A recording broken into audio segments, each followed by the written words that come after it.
Assalamu alaikum wa rahmatullahi wa barakatuh. Alhamdulillahi rabbil alameen. Wassalatu wassalam ala rasulillah. Brothers and sisters in Islam, and all viewers viewing us from everywhere or anywhere, any part of the world, welcome to this series of I Chose Islam, a series of programs where we bring various individuals that embraced Islam from various religions. The aim of this program is first of all to bring out the stories that may be of benefit to those who are in the search for Allah, in the search for Tawheed, in the search for the oneness of God. And also, it is a program that we aim to encourage those that are in the field of da'wah to take part or ensure that they double their energy in ensuring that this message of Islam is propagated. So those are the two major aims of this program. Today we have an exciting brother Darlington Hamza, who embraced Islam not very long ago from the religion of Christianity. The brother is here with us in the studio, and we will do well to pay attention and listen to his story. Brother Hamza, welcome to the program. Thank you for having me here. It's an honor to be here. So, Brother Darlington Hamza Mwansa. Yes. Just tell us a little bit about yourself. Who is Hamza Darlington Mwansa?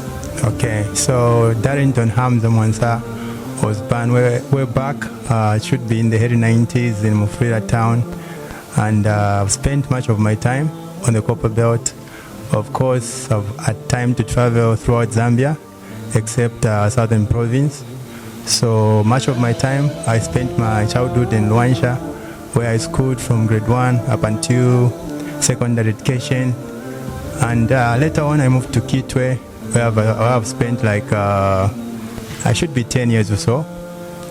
And from there, I've done various tertiary stuff. Yeah, and here I am to do this interview. Yeah, interesting, Brother Hamza. Your introduction. I think we need to take you to Southern Province, because you have mentioned that you haven't been to Southern Province despite taking all this time traveling throughout Zambia.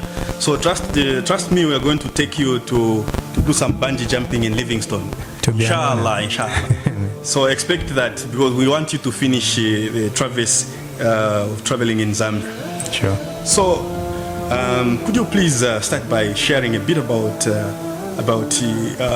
your background as a Christian, and really what led to you to embrace Islam?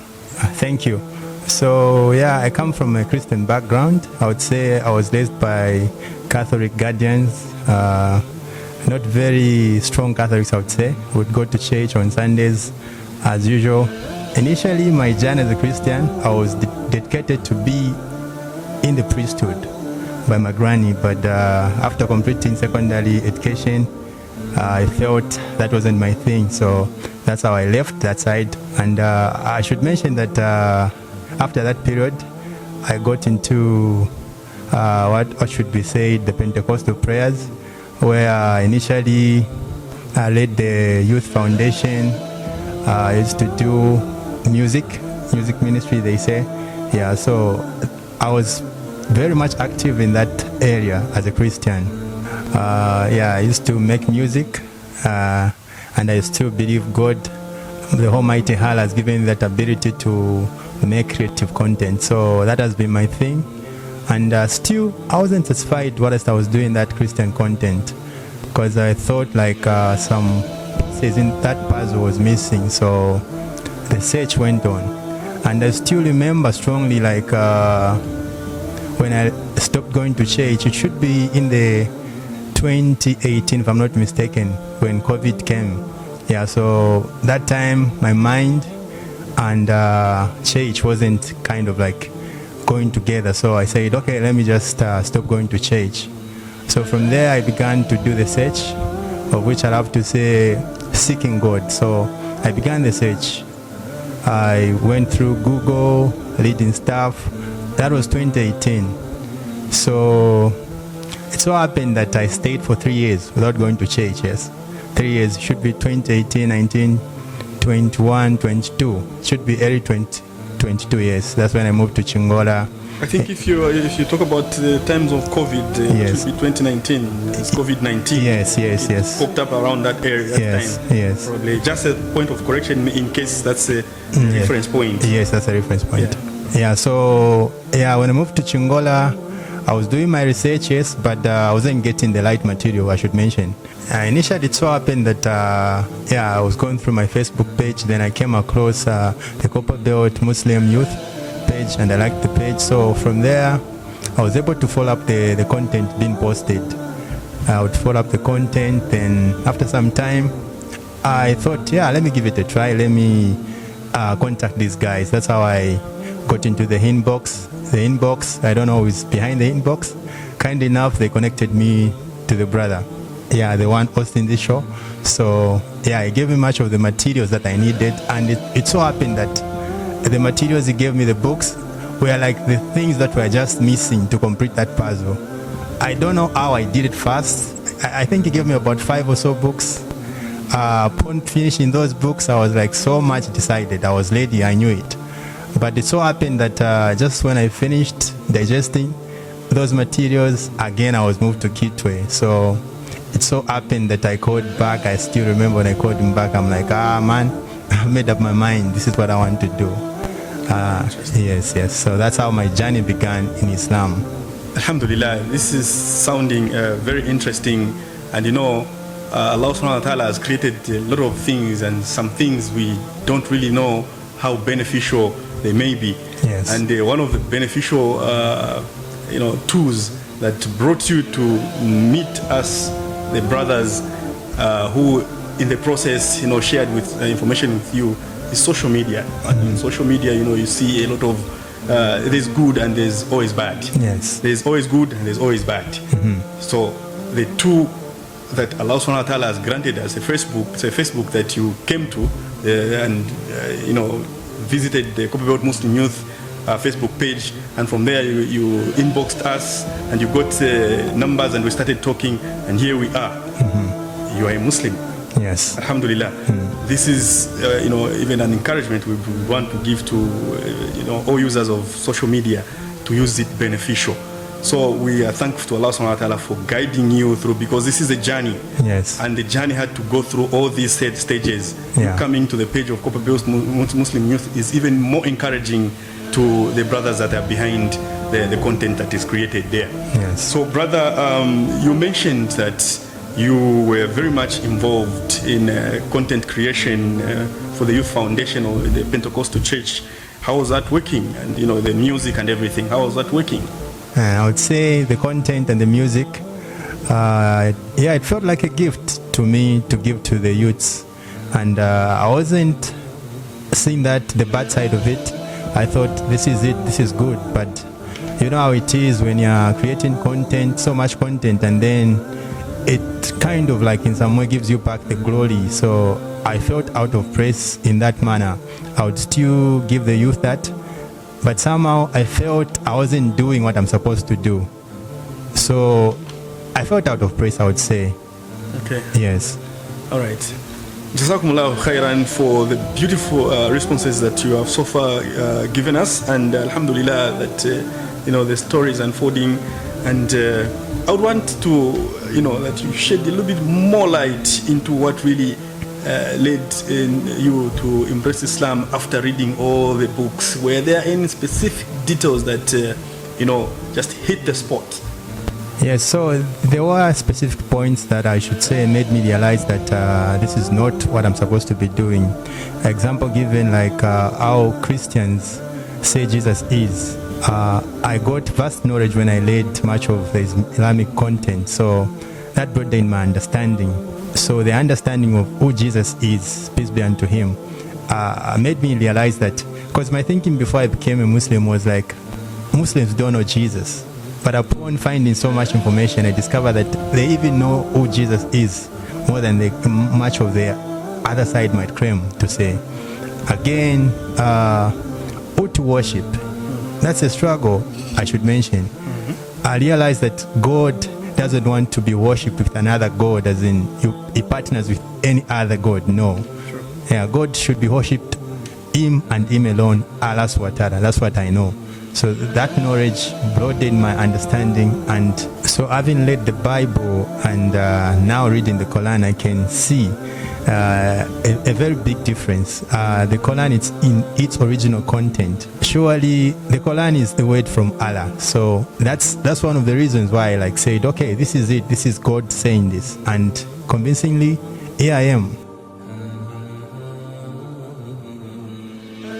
This is very fascinating pieces of information that you're bringing, Brother Darlington, and it interests me to want to learn more about the impact that your conversion or your reversion to Islam has had on your, or is still having on your relationship with family and friends, those who are still Christians. How has it all panned out? It hasn't been easy, because I remember when I just became a Muslim, I was scared to like announce to the family or friends. I was like, okay, let me just keep this to myself.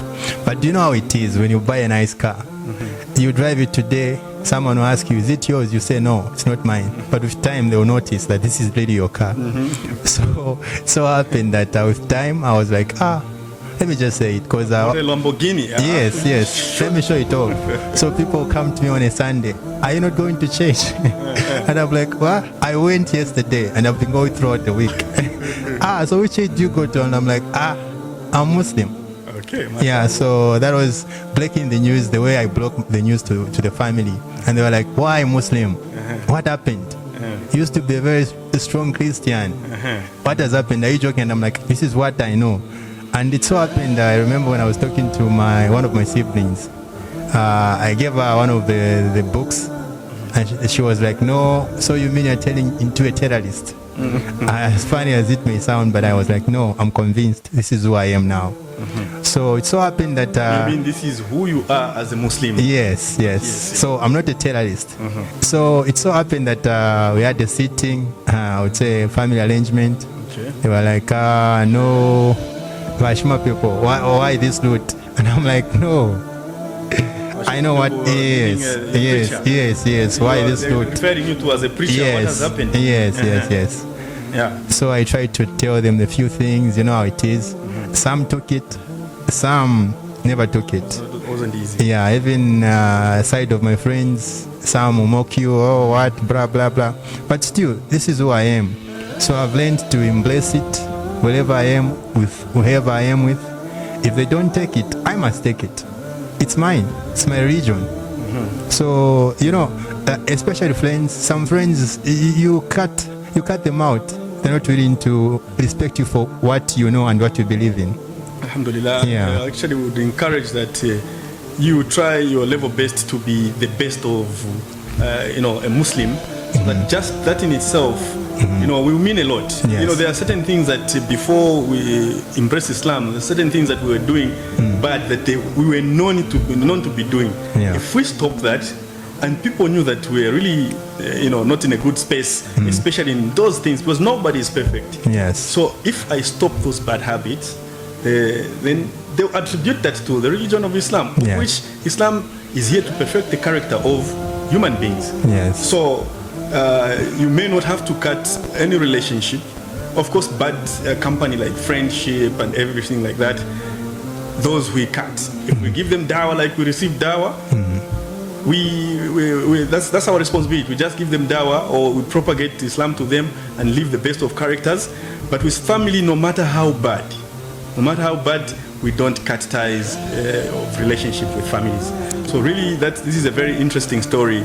So now, how do you intend to, move forward with Islam as you learn and as you develop?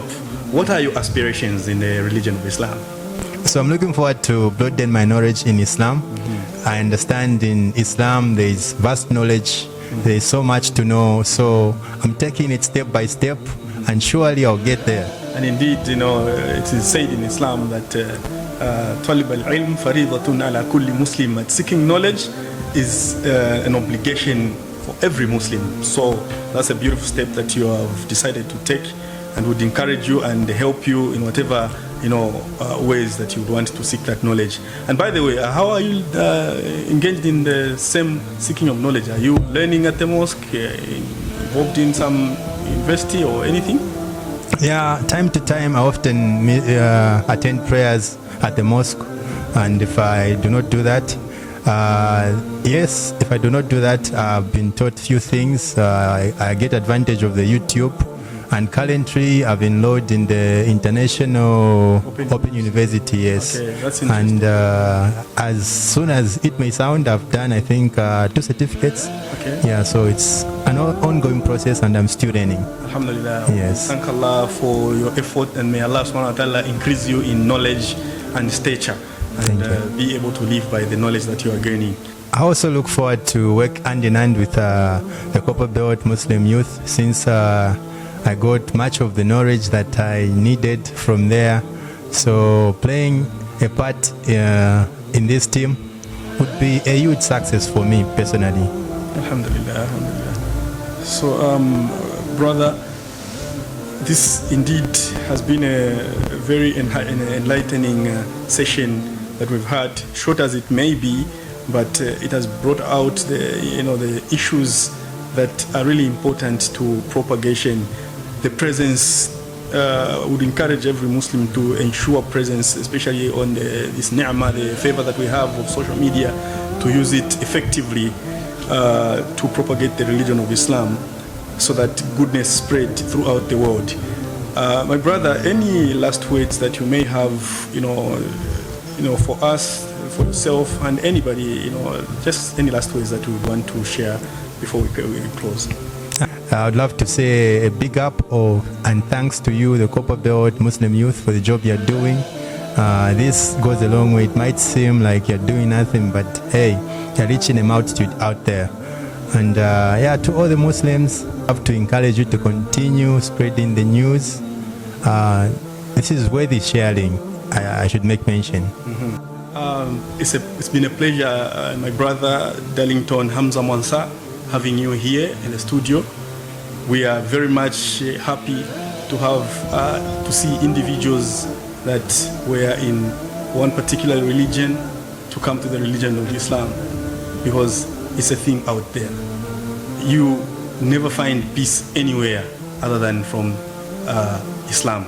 And indeed, we are happy that little efforts that we are putting out there as Copperbelt Muslim youth are being appreciated, and you being the result of that humbles us very much. And indeed, we hope that Allah subhanahu wa ta'ala will give us even more time to be involved in good works of propagating the religion of Islam. Thank you very much, my brother. May Allah reward you and increase you in knowledge and stature. And indeed, we look forward to you being a propagator amongst ourselves to bring in more people in Islam. Indeed, Allah subhanahu wa ta'ala guides whomever He wills. So with this, we end today's series of I Chose Islam with Brother Darlington Hamza Mwansa. Brother Hamza Mwansa, we look forward to working with you in future, inshallah. Thank you. Assalamu alaikum wa rahmatullahi wa barakatuh.